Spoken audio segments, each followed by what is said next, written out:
Yes, Miss Washington, my client now, she talks, well, her daughter passed away a couple of years ago. And she used to always tell me about her daughter, and how close they were. Well,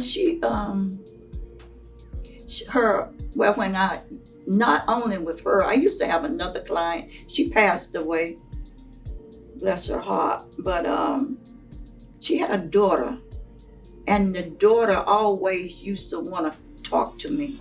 She used to call me Miss Dot. She said, Miss Dot, can I talk to you? I said, sure. But I would listen. I wouldn't talk. I would just sit and listen unless she asked me a question. So most she wanted to release, her heart was full and she wanted to empty her heart, and she just needed someone to listen to her because she said she didn't have no one to talk to. And her mom used to say, Christina, don't bother Miss Dot. She said, I don't have no one to talk to. I said, I don't mind. I do not mind. Listen. So, and she says to me, she says, you is the only one that ever listened to me and don't criticize me in any kind of way. Because she used to always tell me she wanted to commit suicide. And I used to ask her, like, why? She said she didn't want to live no more because she was in too much pain. So I talked to her. I talked to her about the Lord. And one day she came to me and she said, Miss Dot, she said, I'm not going to take my life. She said, I'm going to live to take care of my mom. Yeah, sometimes people, they take their life because they're lonely. They don't have they don't see no hope. They saying they don't have no hope. They lose all hope within themselves and with the Lord. So they figure, if I take my life, I won't have to go through this. I won't have to go through all these pains.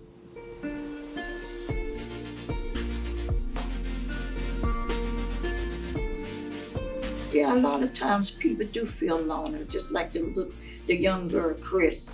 She was lonely. She was lonely all the time, and she was lonely and she was in pain all the time. And that's why she wanted to commit suicide. That's all she talked about, committing suicide. But she changed her mind. And Miss Washington, I don't think she get lonely. If she does, she get on the phone and call someone, and she talk, to her granddaughter, her grandson, her grands. Then she watch TV and fall asleep. Like my sister-in-law, before they put her in the nursing home, she was lonely. She had her leg amputated, and she